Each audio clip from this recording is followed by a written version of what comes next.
see the questions. You guys can see me. JazzE is here with us live as we essentially go through each of these questions. All right. So chat, you guys kind of see what's on the table here as we move along. And JazzE, for I guess no one can introduce themselves better than themselves. So please go ahead and introduce yourself. I'm sure a lot of people in chat knows who you are, but a lot probably doesn't. So please go ahead. Sure. So, well, for those of you who don't know, my name is Elliot. I go by JazzE on YouTube. I've been a content creator since July of 2020. I actually started with Arknights, another gacha game. It's kind of like a tower defense / lane defense game. Played that for a couple months, and then once Genshin Impact came out, that's basically when I made the switch. I honestly didn't expect to fall in love with Genshin Impact like I did when it first came out. I mean, you can even go back. I have a video on my channel about my first impressions about Genshin Impact, and I even said in the video, I don't think this will be like my new game or anything. I'll probably stick with Arknights, and lo and behold, that was not the case. I found that the fact that like it was still a gacha game, but you could actually play the game versus like in Arknights, your daily grinds are literally just hitting a replay level, and that's it. So the fact that Genshin Impact had this whole like world you could explore, it was a change of pace. And in terms of my gaming experience before that, I'd taken a break for a while. Arknights is kind of what got me back into gaming. I actually played another gacha game the year before called Star Wars Galaxy of Heroes, which it's not gacha game, but there are microtransactions to buy characters and stuff like that. So it's kind of a similar game in terms of monetization and rough gameplay. It's like a turn-based strategy game. So I was not a stranger to that, but I ended up spending a couple $100s in that game. And for those people who know me now, that's kind of a drop in the bucket compared to what I've spent on Genshin Impact. But back then, that was the first, that was my introduction to that type of genre. So when I actually looked at my receipts, I was like, oh boy, I need to get out before it becomes a problem. And, here we are now with where I was with Genshin, and it became a bigger problem, to say the least. But yeah, that's kind of like my rough history for anyone who doesn't know me. Okay, so yes, JazzE here has been through. So it in a way it makes what we are about to talk about and what JazzE is about to touch on when it comes to this kind of type of game is more credible. Chat. Both JazzE and I, we played extensively all varieties of games. We've spent money in different kinds of games. Of course, with spending money comes, I guess, in a way, gratification versus, we look back and say, well, was it worth it? And going forward, will we continue doing this? Right? It's just there's a lot of that when it comes to Genshin Impact. But anyways, first and foremost, let's move into, I think we are already hitting it pretty hard with our very first question, right? So yeah. Please my chat here knows, most people here know, so I don't want to reiterate what I think the current state of Genshin Impact is like, but please, JazzE, tell us a little bit about what do you think of the current state of Genshin Impact? All right, so I think there's like a couple different camps of interpretations to the game when it comes to players, because you have one camp of players who, I've been playing since day one, and I think there's a lot of people out there who have been playing since day one. I think even if you're in the free-to-play camp, because there's different categories you can put on them. Free-to-play, dolphin, whale, leviathan, shrimp, whatever you want to categorize them as, they're all just terms of roughly how much you spend. There's no like dollar amount that you spend. But even as a free-to-play player, you are definitely able to hit AR, 50, 55 now, I think is where most players should be. They're at this end game type content. You also have a portion of people who are constantly being introduced to Genshin Impact even now. There are people who I have regularly seen in comments that they were just introduced to the game and the game's been out for for 8 months. So I think you kind of have to look at it in two different aspects: the people who are brand new to the game and the people who have been here for a while. Because everybody has been at that stage of being brand new to the game, right? We all had to start there at one point or another. And I think we can all agree that the beginning up to like AR 40, 45, that is like the glory period of Genshin Impact. That's when you're exploring the world, doing your story quests, finding all the Oculus, finishing your statues, grinding up characters, because there's actually like, you could potentially die because like the content is, there is a significant difficulty in that period. But then once you get out of that period, you start getting into this grinding territory. And I remember back when the game first came out, I remember Damone Kim was actually one of the guys that I watched for like the first month or so, because I mean, he had been playing in all the closed betas, right? So he was very knowledgeable about the systems. And one thing he kept saying over and over and over again is like, once you get to 45 and you can start getting those 5-star artifacts, that's where the grind begins.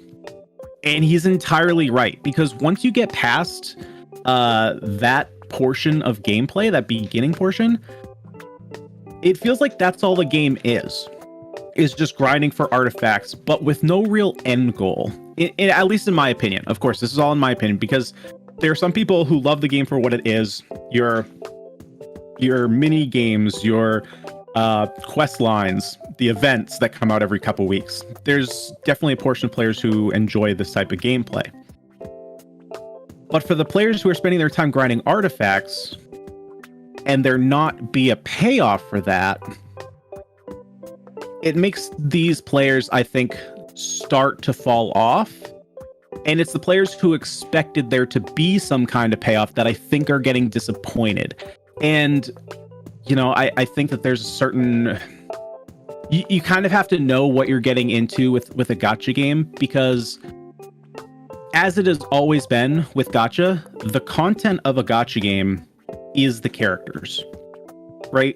I feel like there was someone who put it really well in that Genshin Impact at its end game, not at the beginning, but at its end game, feels like a skeleton of a game. It feels like an alpha or a beta. And a lot of people have kind of reiterated this in different ways, saying, you know, oh, this is a long-term game. You have to like give it time, give it a year, give it 2. Well, people don't have that much time. Like if you need 2 years to be a fully fledged game, you're just a beta. And so, at least in my opinion, like if you're not going to give me a full-fledged game until 2 years out, I don't fully understand why the game was released. Okay. So actually, we have unpacked quite a bit there, and I think it's yeah. Sorry, I tend to ramble, so cut me off. yeah. So actually, you made right there just now. I think we can maybe even bring chat in that regards, because I think you made an amazing point just now in that Genshin Impact. I think even the people who were heavily defending the game, it's actually used as one of its biggest defense, is that, you know, okay, give it time. Genshin needs time to grow, right? So now, since we got chat here with us, please chat right now in chat. Let us know whether you believe it's still a game that's still growing. Tell me, how long are you willing to wait? You can from this point on. You can say 3 months, 1 year, 2 year. Let me know. Realistically speaking, how long are you willing to wait for Genshin Impact to become the game of your choice? Really, right? So right here I see somebody says 3 months.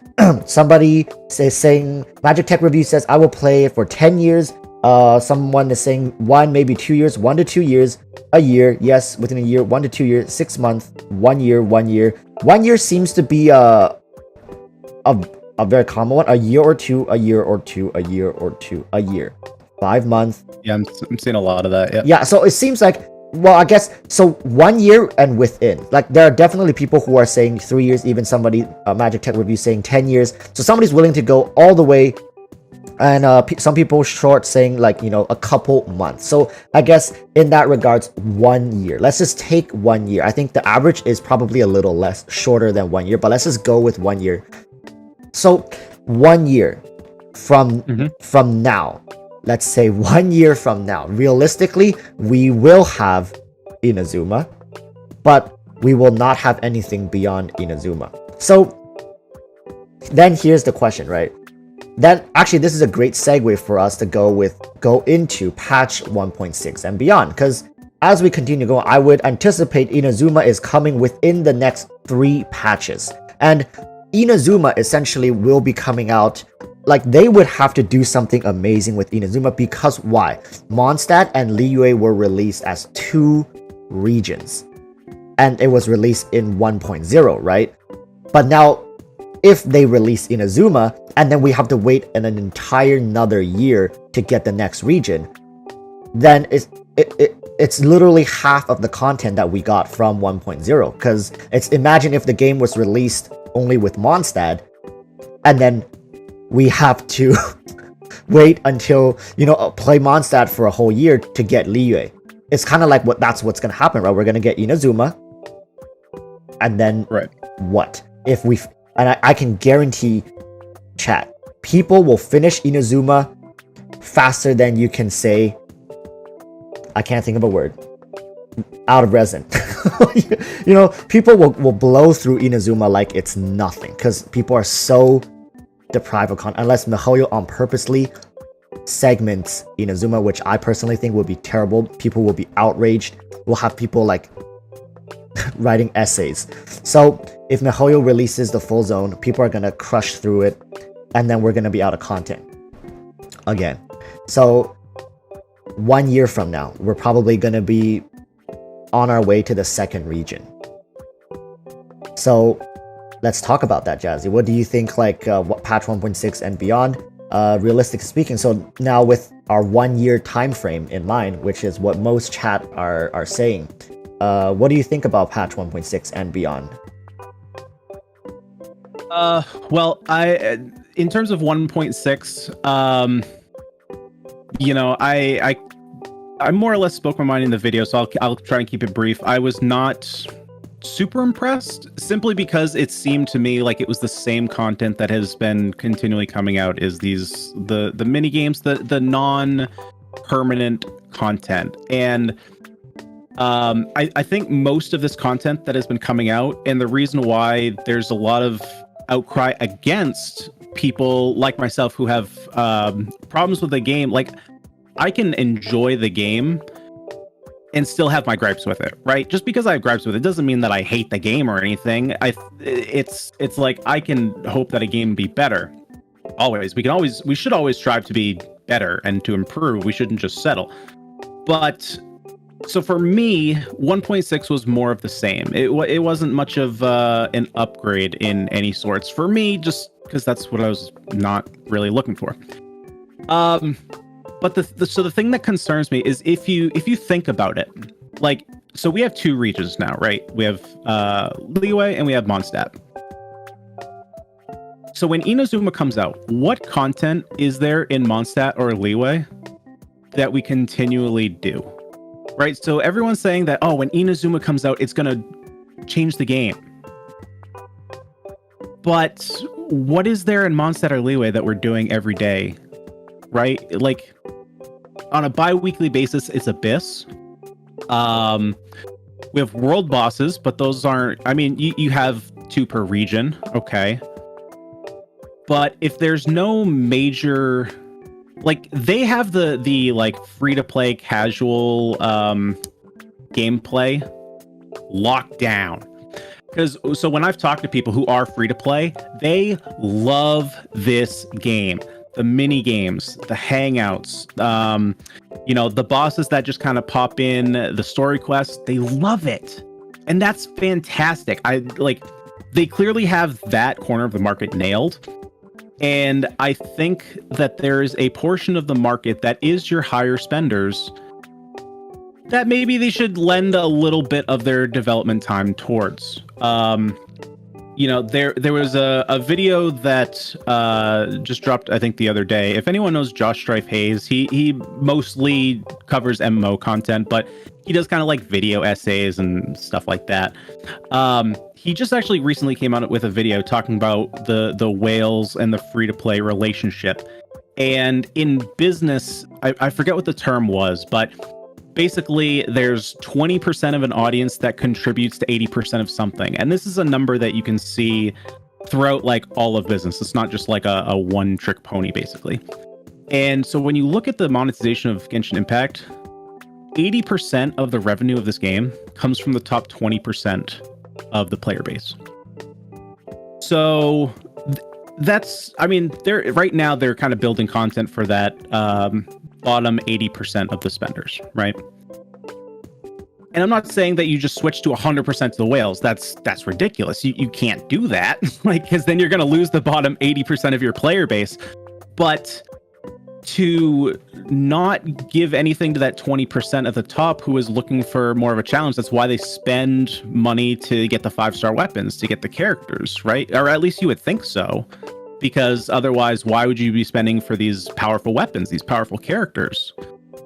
So to not actually, on that point, I have a very interesting, take on this. It's because I think when it comes to whale spending in Genshin Impact, just like you said, the 20-80 ratio, right? A vast majority of the player base don't have access to Constellation 6 5-star units with 5 R5 weapons. And in a way, I guess, apart from the traditional like pay to win games with PvP ladders, that's the whales were beating down on the free to plays. But instead of that, the whales now share a glimpse into this kind of like almost god status for these characters as consumable content. So for example, someone I can name is Tony Toe, right? He is known in the community as the guy who shows free-to-play players a glimpse of what these units can do at their absolute most cracked out states, fully maxed god tier artifacts, as beefed out as they can get. So in a way, Genshin Impact's monetization model heavily relies on the consumption of these kind of content, right? If free-to-play players continue to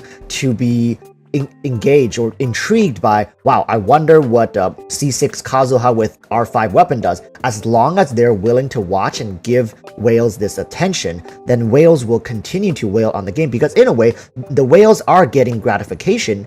It's just most whales are getting it. Well, I guess I'm using a very specific example in that this whale is also a YouTuber, or he creates some sort of content. But if you actually go into the Chinese Bilibili, it's actually a well-known place for whales to kind of flaunt their expenditures in these games, right? So I think that MiHoYo, in a way, is doing it better than other games in that they are shying away from the PvP ladder. I think it was brought up in Hunting the World of MMO Whales, the video by Josh Strife, right? Josh Hayes. So he was talking about most business models use their free-to-play player base as like the punching bags for whales, right? But Genshin has tried very, very hard. In fact, Genshin has refused to include any sort of competitive gameplay. And they're even very careful with player-to-player interactions, in that whales can, like, stronger players can only benefit their free-to-play player base versus can compete. And I guess in a way, MiHoYo trying to set up this model where the whales not only benefit the business, which is MiHoYo, but also try to get whales to help out with free-to-play players. Is that something you think MiHoYo is actively leaning towards, to try to create this win-win scenario? I think indirectly. So I actually had kind of like a realization after watching Josh's video, in that, so for me personally, I'm sitting here hoping that there's harder combat right? I'm looking for a harder challenge in actual combat, not necessarily PvP, like players going against each other, but let's say, for example, like a ladder, where, you know, kind of like the hypostasis event that we've had in the past, where the highest score, you know, goes up to the top, and the, you know, the highest score at the end of the week gets an extra reward or something like that. That kind of PvP, not players going against each other.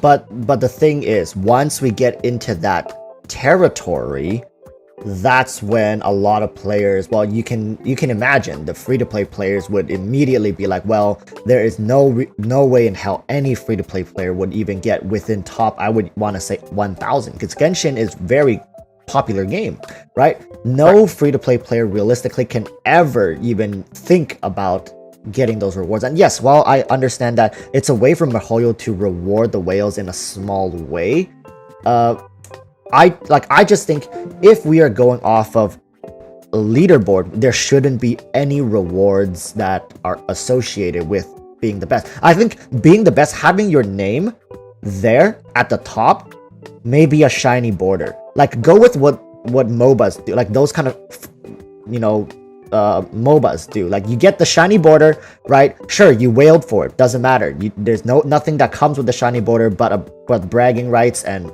whatnot, but no like additional prizes, because once that starts happening, free-to-play players would be like, well, that's yet another thing that I will never be able to get, because realistically speaking, the whales will always like keep the free-to-plays beneath them.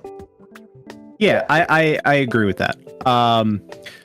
So basically, that point aside, I think that's a different conversation. But I think where I was trying to go with this is to kind of answer your question before, is MiHoYo is not leaning on that kind of PvP. I think where they're leaning on this whale F2P relationship is not like in another game where it's about beating other players. I think that the actual let's say quote unquote PvP, if you will, is actually collecting the characters.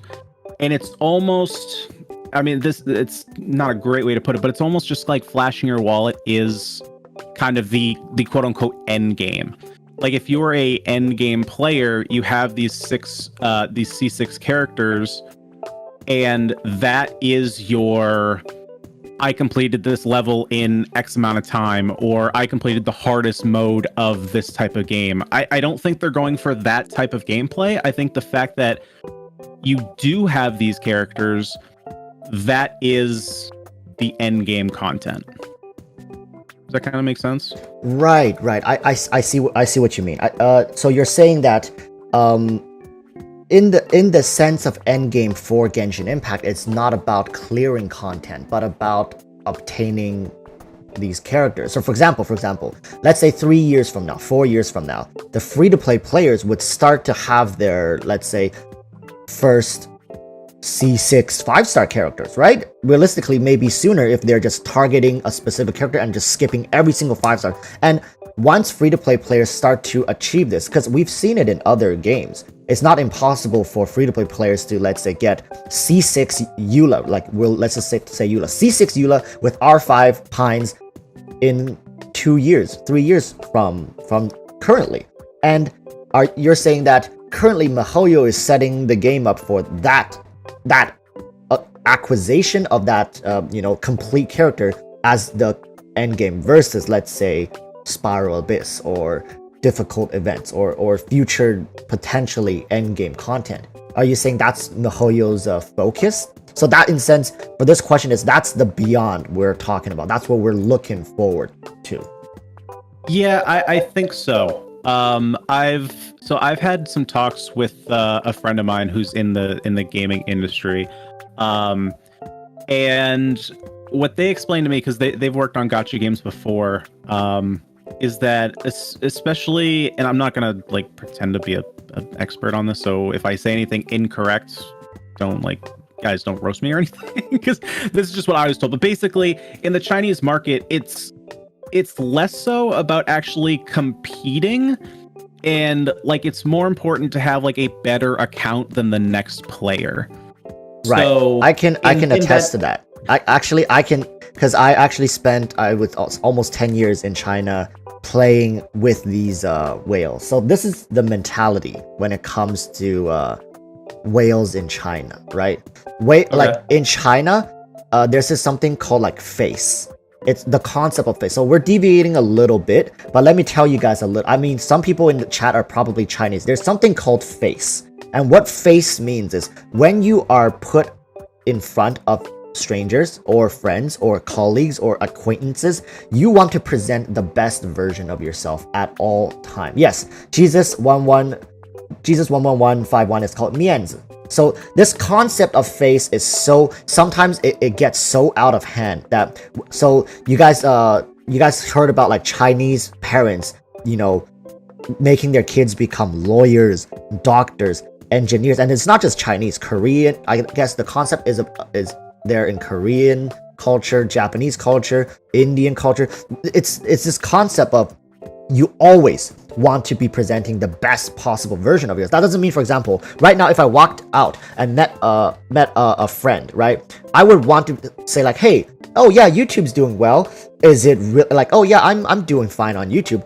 Am I like tech-tone? No, but I sure as hell will try my best to present myself in a as close to tech-tone's light as possible. Like, oh, I'm doing well. I'm not gonna say, oh, I'm struggling, and this concept becomes so twisted when it's brought into business models such as like pay-to-whale gaming, whaling. Some people have so much, like the world in China is so difficult to survive in that when all you have is this game to be somebody, it becomes like that's your everything, right? So that's why in China some people will quite literally put their life savings into a video game that has a decent player base just so they can be somebodies in those video games.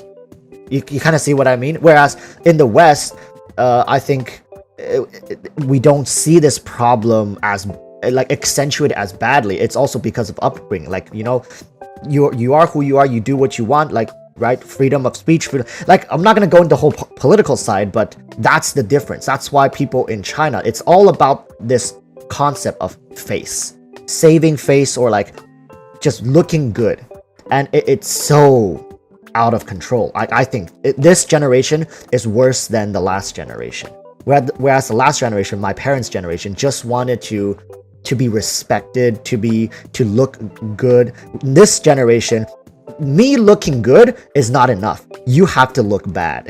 You know what I mean? It's to a certain group, it's gotten to that point. So that's why beating down on free to play, or beating down on, I spent 10,000, but that guy only spent 5,000. So then I have to put him in his place, right? I have to, like, this is just how it's gotten. So that's why it's so toxic, competitive, and that's what gaming companies feed off of. So anyways, I've also rambled quite a bit, but so okay, now we talked about some of these problems, right? We've touched on all these issues. So yeah, let's move on to this one. Is there, in your opinion, a potential for an immediate fix? Let's be real. Some fixes won't happen for a long time. You can't just... There's no way they can fix a lot of these issues immediately. But there are some ways they can fix certain immediate issues. But then, of course, we have the long-term fixes. So let's talk a little bit about what do you think are potential immediate fixes? Like literally next patch 1.6, they can drop something that would be like, oh my god, thank you for this, right? Versus some long-term fixes that they can slowly implement over time. Well, again, it you know, I can only talk from a whale's perspective, because I think the free-to-play community is actually incredibly happy with where the game is. So in terms of from, you know, that perspective, I don't think that they would want to fix, or do they even think there needs to be a fix? So I can only speak from my perspective, but from my perspective, there would need to be some kind of, again, I'm not a game designer. I'm not going to pretend to design a content right here and now, but some kind of content that needs to be repeatable that, I mean, the two things are like repeatable and have a purpose, right? Right now we have repeatable. We can go and run Abyss all day long. I mean, I have done so. When I do my guides, like, I'm doing 10 to 20 runs per team, like, to try and get either like that good run, or, your character just dies and you got to run it again. But if there's no end goal, you're just kind of spinning wheels, right? Like the domains are a really good example of this, where when you do a domain, you're going for the artifacts, right? And we all know about artifacts hell. It sucks. When you finally get that good artifact, and then you roll the fourth stat and it's defense, and you're like, oh no, don't do this to me. And then you roll it again and it's defense, and you're like, oh no, don't do this to me. The artifact grind is the grind, but it's never over, right? You can never have a perfect artifact, because it's just always, there's always going to be one more you can get. So one thing we talked about, this is a couple months ago, that I would have liked to see, is instead of weapons having banners themselves, because I think everyone can agree that having pity on a character banner is pretty good, because you're always guaranteed to get the character, whether it's the first time around or the second time around. Weapon banner's pretty rough. You're never guaranteed to get what you want. I would like to see some kind of repeatable, whether it be Abyss, let's take Abyss because that's in Genshin Impact, something like that, where you complete a certain amount of floors, and then afterwards you get, your loot that you would like from a domain, with a very, very small chance to get either a 4-star weapon or a 5-star weapon. This would do a couple things. It would make it a lot easier to acquire weapon experience in the game, because currently you really just have chests. Unless you're pulling, that's where all your weapons come from. They of course implemented the magic crystals, and you could get weapon experience before that. But other than that, there was no real way to get weapons in game, right? Your 4-star weapons other than your craftables.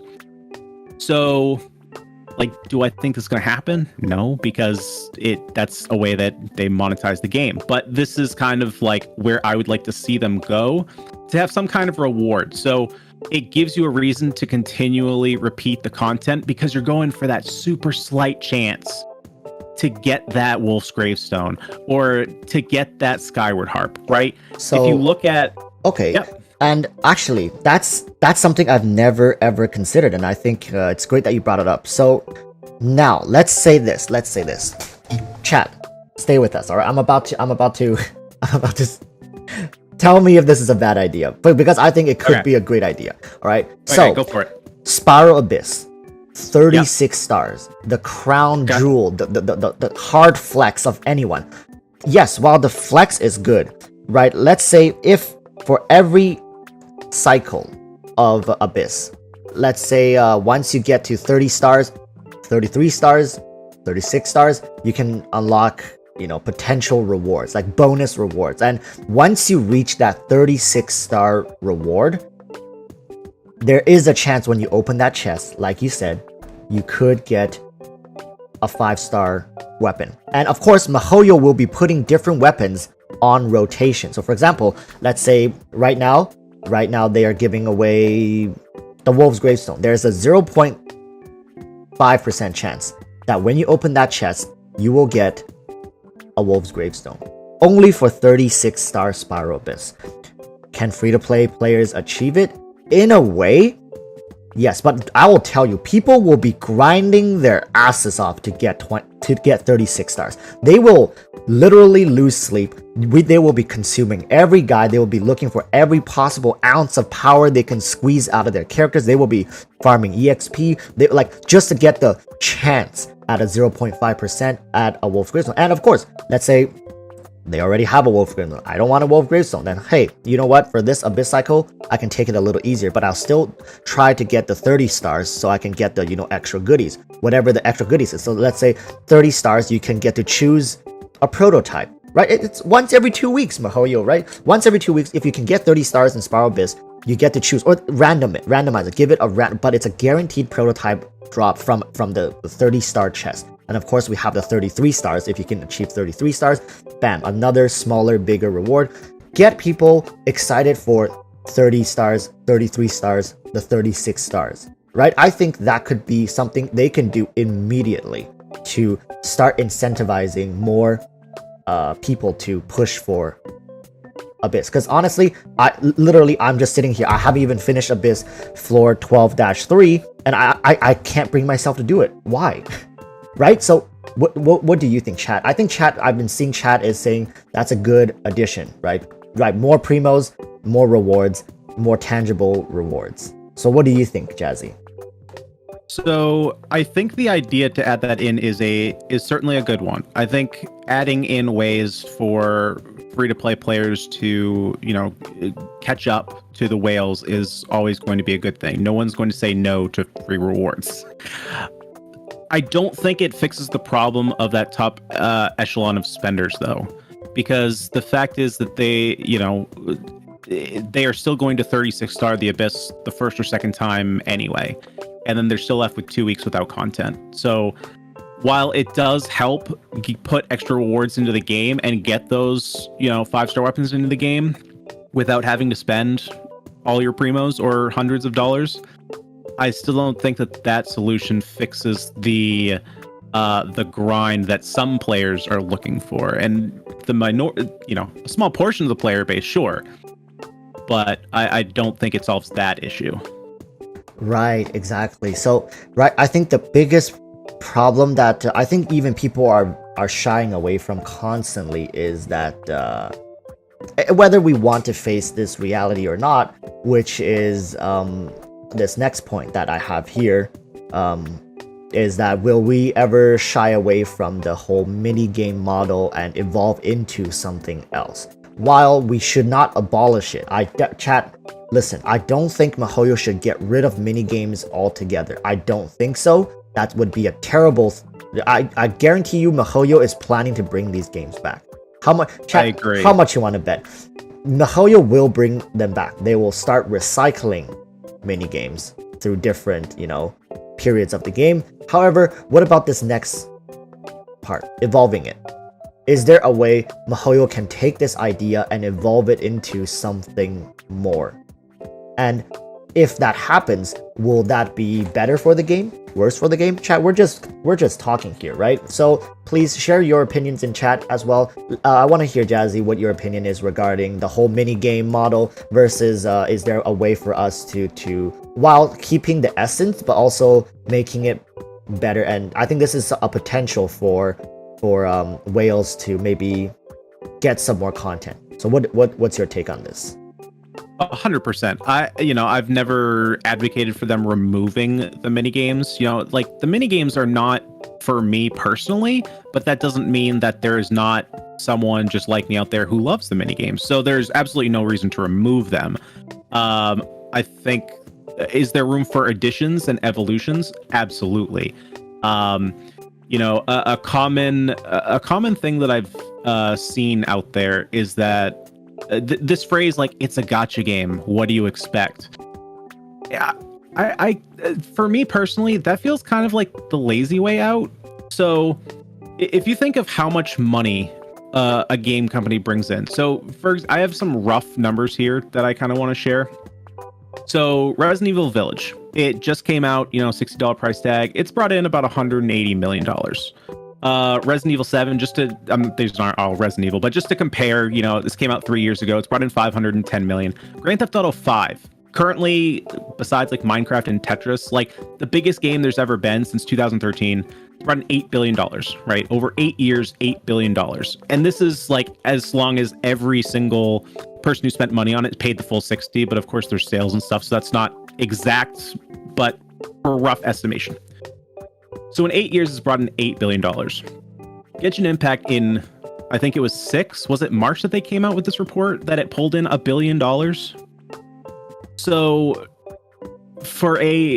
to say that it's just a gacha game when it can bring in that kind of revenue, they can certainly put in the time and effort to add in extra features for the people, for that, the 20% that does pay the 80% of the revenue.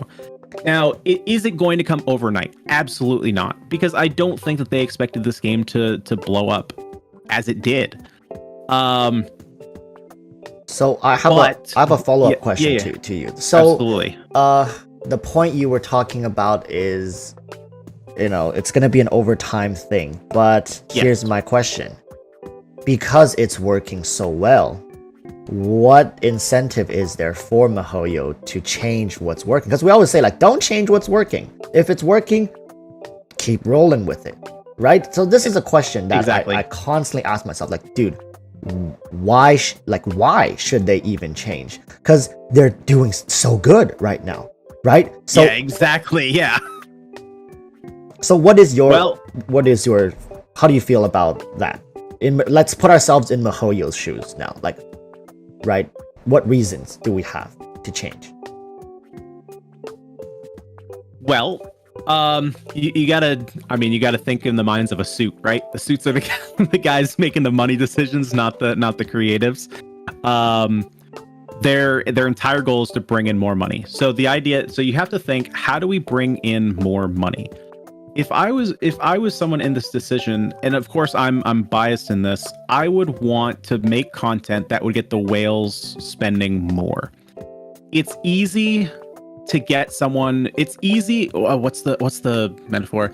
Like, it's easy to push a stone that's in, like, a boulder that's in motion. It's really hard to get one started that's at a standstill, right? So it's going to be really, really difficult and take a lot of MiHoYo's effort to get a free-to-play player to spend that first $10, $20, $50.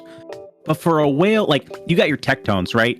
They're spending, or he's spending, like, what was it, $2,000 on one of the most recent weapon banners?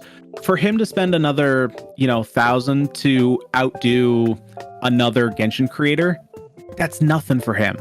So I would be looking for ways to incentivize the whales to just spend more money.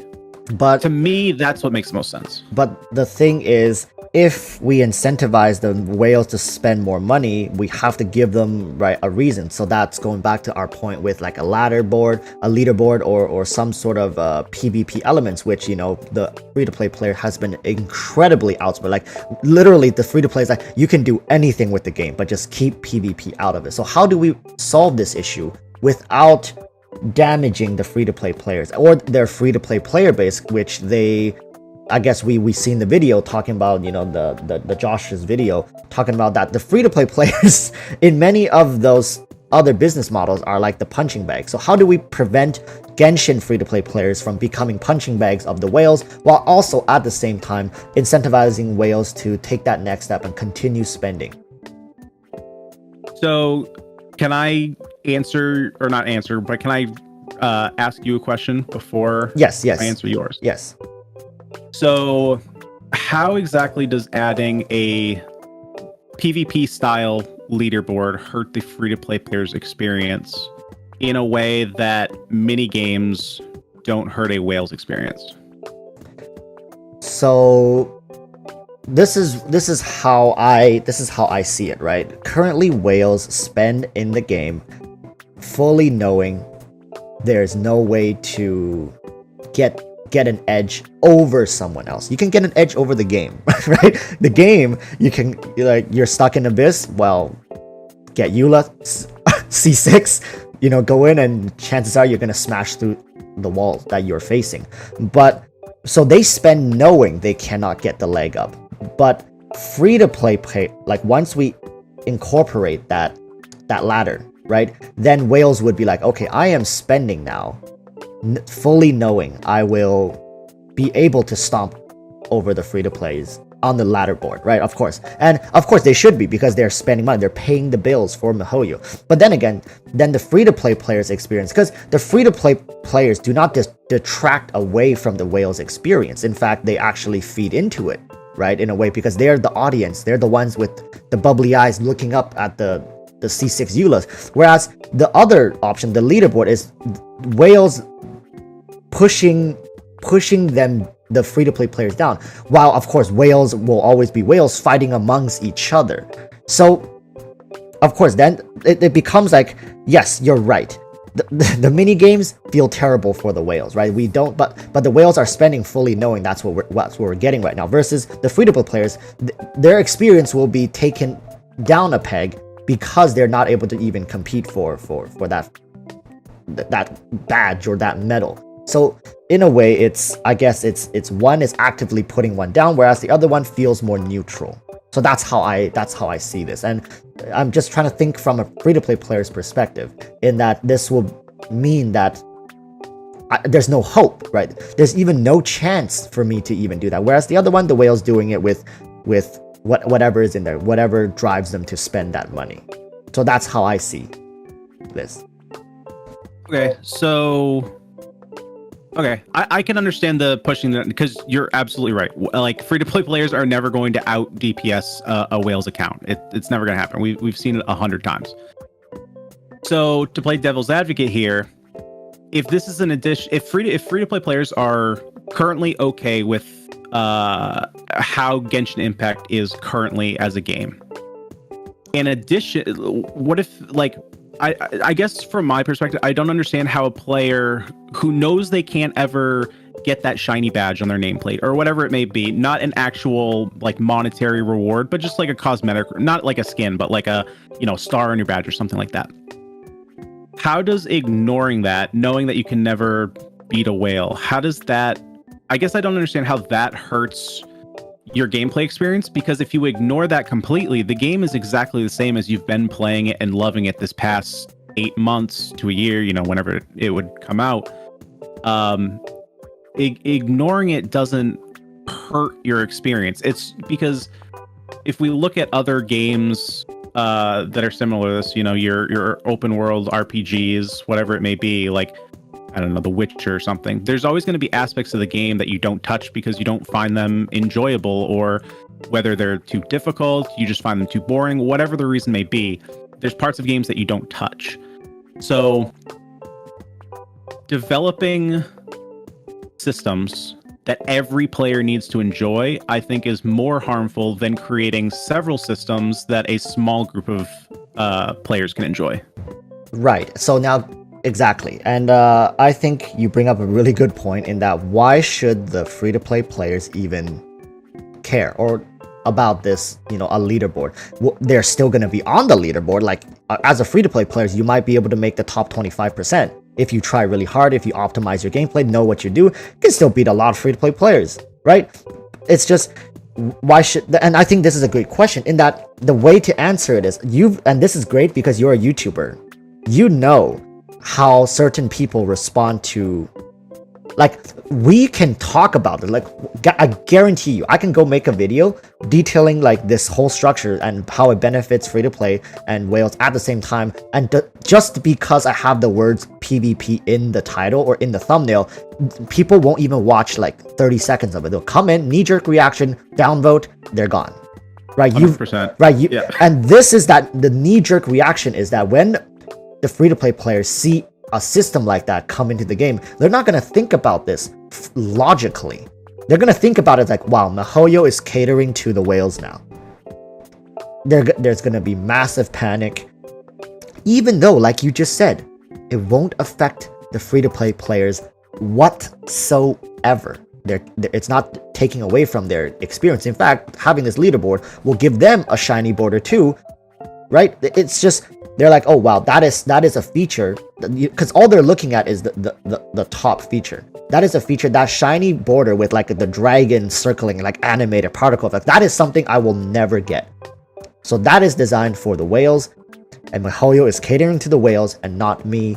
They don't care about us. They won't care about the year, like almost a year now of content that MiHoYo has constantly been catering towards the free-to-play. All they will care about is, in this moment, MiHoYo has given up on the free-to-play. That's all they will think about. They will write essays and essays and essays about this.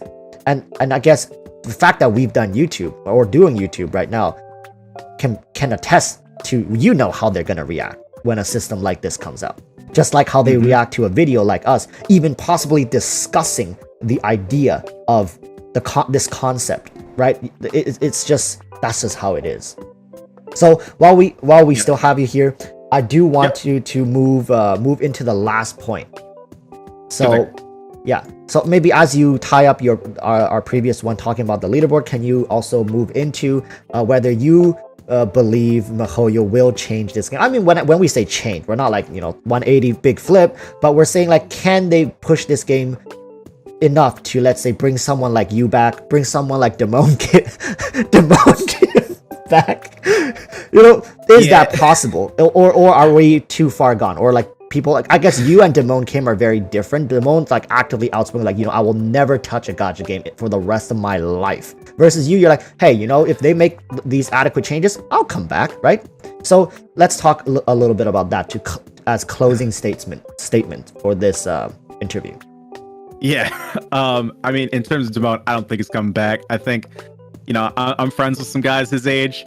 He means what he says. he's been through enough crap in his life that he's like, there's so many other games out there. It is what it is. But in terms of myself, so people are gonna respond to this, be like, there's another content creator. I'm not gonna name him. We all know who he is. You would consider coming back to Genshin Impact? I left it kind of open-ended in my video. For the most part, like, yes, I'm done with the content creation aspect. I even said in my video, like, I'm going to continue playing the game, but not like an everyday thing. Like, I have to, when Eula comes out, I have to get her to level 90, all her talents, like level 8. I got to get her weapon level up. Like, I'm not going to play like that. I'm going to play casually, like every other game, every other day, every 3 days, something, log in, do my quests, get a little bit, and that kind of thing.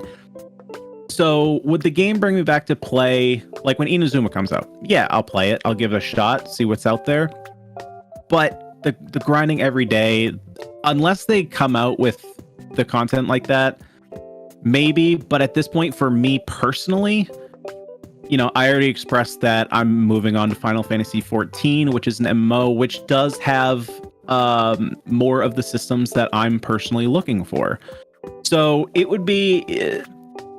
it would probably take a while for them to change the game enough for me to consider like playing it a substantial amount of time. And that's, again, I just want to reiterate, that's not to say it's a bad game. Every single game out there has an audience. I just, after it took me 8 months to figure out that I'm just not their audience, and that's completely okay, right? I'll leave it there. But for me personally, I think it would take a lot to get me back into the game. Will they change? I have a feeling they will eventually. I have a feeling that they didn't expect this game to be as big as it was. They made a crap ton of money, and development of anything, whether it be a video game, a TV series, what have you, these things take a lot of time. This game was not made overnight. It was made over the course of years. And getting things balanced, getting things designed, it's going to take a while. So maybe it is a year or 2 years out, and they can use this $1 billion that they made to implement these systems. But for me, that's just a little bit too long, in my opinion. If this game were to come out like a year or two from now, I think we're having a different conversation. But for me to stay in the game actively for another year or 2 years, that, like, I could wait, but to stay in the game is a bit too long. Does that make sense? Right. I got you. So let's say, like, there's other things I could spend my time on for those 2 years, rather than kind of treading water in the same game until I do get the content I want, rather than moving on to a game that can provide me what I'm looking for. Right. Because I think what really hammers all this home is that we're talking about a game. Right? We're talking about a game. What is a game? A game is something we play for leisure, for fun, for enjoyment. I see, like, that's where I think a lot of this is lost. That, people, we're just here to try to have fun, all right? And I think MiHoYo is trying I would hesitate to say their best. MiHoYo is trying to make sure we are having fun. As many of us is having fun as possible. Of course, they're here to make money. We're gonna see some like the constellation system, refinement system. That's just their way of incentivizing whales to help pay the bills. But in the end, I think MiHoYo will continue to innovate, to create different ways for us to enjoy. Some will be big success. Like, I don't think MiHoYo expected the Wind Trace to be as popular as it was. Like, I will swear, 6 months from now, a year from now, people will still be asking, when is Wind Trace coming back? Can we have Wind Trace? Can we have Wind Trace now in Inazuma? Can we, or it's hit and miss. And MiHoYo, I think, to a certain extent, is just experimenting. And yeah, there's nothing. No, that's wrong. That's me being too political. I'm not saying there's nothing wrong with it. I'm saying, we. Oh my god, I'm struggling to find the right words because we've been saying like. I don't want to take the lazy way out, but at the same time, I don't want to make people feel like that the game is hopeless. I do think there's hope, but whether it's through time or through more, because MiHoYo's listening, right? Like JazzE, MiHoYo is listening. Look at a lot of the changes that has happened without MiHoYo even coming out to address that. Hey, we hear you. We're working on it. They're kind of just like MiHoYo is kind of like always working behind the scenes, whether they tell us or not. So far, most of the bigger issues, they're starting to tackle them one by one, but it's taking some time. Like two-factor authentication took a while. They're still working on it. I think there's going to be a better version of it coming out. And it's just, a lot of this stuff is going to take some time. And like you said, sure, take as much time as they need. But most people will not be here waiting through the dry periods, because in the end it's just a game. And maybe if 2 years, 3 years down the line, the game has a complete facelift, you're like, wow, this is Genshin Impact, that's so much different. Maybe you'll give it another chance. Maybe other people will give it another chance, right? So in the end, I guess that's where we're gonna leave this discussion. I have one more quick thing that I just want to bounce off of that you said, if you don't mind. Yeah, go ahead. Okay, so real quick, it's just the idea that you mentioned, there's like hope to fix this game. And that's a sentiment that I think, again, going back to the 80-20, 80% of the players don't need hope, because I think that the game is good where it is. But I think that there's a very vocal minority, because again, the people that you're going to hear are content creators, and most of them, if not, probably not all of them, but they are the ones spending the money, and they are the ones you hear the loudest because they're making videos about this, right? So from MiHoYo's perspective, they're hitting out at the park because they're getting so much positive feedback from a majority of their audience. It's just again, not to get political, but it's the top end that's trying to run the show. And so there's a lot of people out there who are surprised that there are people complaining about this game, I think. And that's where there's kind of this conflict between the whales and free to play, rather than like Josh explained, rather than being the symbiotic relationship, it's at the moment kind of fragmenting the player base. But from what I've gathered from my audience, it's actually, there's more, and it proves it. Okay, I usually stream to around just over 200. Like, people in chat can attest this. How many people of you in chat are just sitting here because this wasn't engaging, and you enjoyed listening to I think this topic of change and potential change or current issues, people are actually very interested in listening to it. And whether they're outspoken or not is a different thing.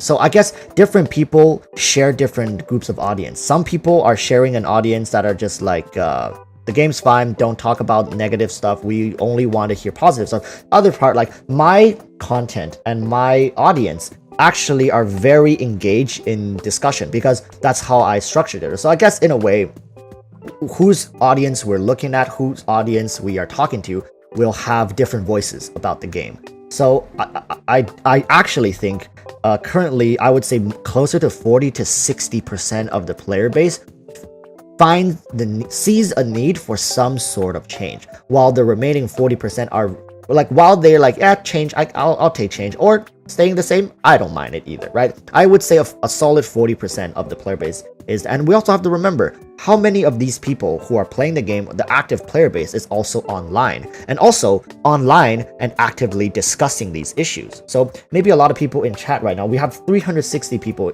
here in chat, but how many people are actually engaging and typing, and how many people are more just listening and kind of using this as food for thought, right? So in the end, I don't know and I know MiHoYo has all the numbers, right? We've seen the Genshin, the Teyvat times, right? the whole thing.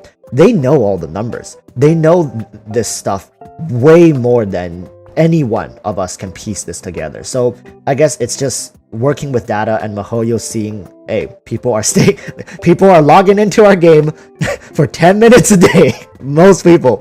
What do we have to do to change this? Maybe MiHoYo. Do you think MiHoYo is considering something like that? Because they for sure know people are playing their game less. Oh, for sure. They have the numbers. They know how many people are playing, and they know how long they're playing for. So it's not a surprise to them, whatever those numbers may be. So yeah, I guess in that regards, maybe, right? I guess we're getting close to the end here. Maybe that will push MiHoYo. So I guess maybe I should stop keeping my characters logged in on my computer when I sleep. Yeah, they're like, who is this guy who's logged in for 10 hours? What a nut. Dude, I don't think I've logged out of Genshin Impact for the past like 2 weeks. Really? You just leave it up on your computer? Yeah, I leave it up on my computer when I finish. Like, I mean, how many people who plays on PC does that? Okay, yeah. Chad, calm down. Yeah. I'm guilty. I'm guilty. I do the same thing. You gotta wait for those bosses to refresh. So you just like sit in the city, leave it in the background because you don't want to restart the game to like log in and do the next, the next domain or the next boss. You just want to pop it up on your window.